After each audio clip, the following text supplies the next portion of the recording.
आप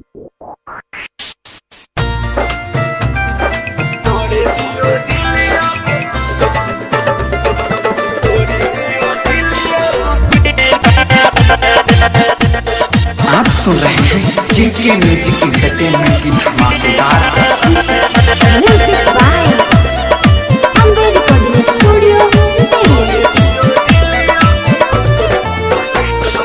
जान बिना जिंदगी क्या जीना है, तोड़ दियो दिल अब पीना है। जान बिना जिंदगी क्या जीना है, तोड़ दियो दिल अब पीना है। हमको भुला के पिया घर जाके खुशी अब रहती हसीना है। जान बिना जिंदगी क्या जीना है, तोड़ दियो दिल अब पीना है।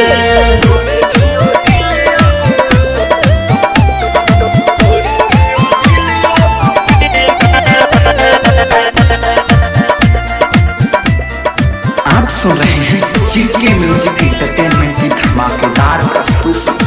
उनके ही आस अभी बानी हम कुआर हो, सच्चा दिल से करत रही उनका से प्यार हो।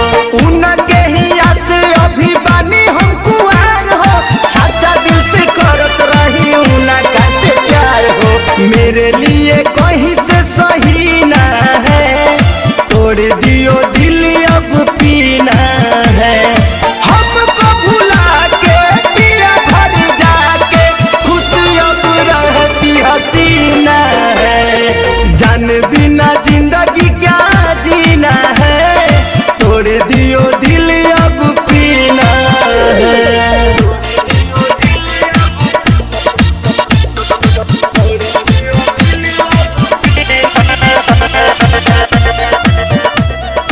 आप सुन रहे हैं जीके म्यूजिक एंटरटेनमेंट की धमाकेदार प्रस्तुति। राइटर राकेश अब जी नहीं पाई, कोई देलू जान हमरा संगे बेवफाई। मंटू विकास अब जी नहीं पाई, कोई देलू जान हमरा संगे बेवफाई। जिया देवानंद प्यार बीना है, तोड़ दियो दिल अब पीना है। हमको भुला के पिया घर जाके खुशी अब रहती हसीना है। जान बिना जिंदगी क्या जीना है, तोड़ दियो दिल अब पीना है। Ambe recording studio Delhi.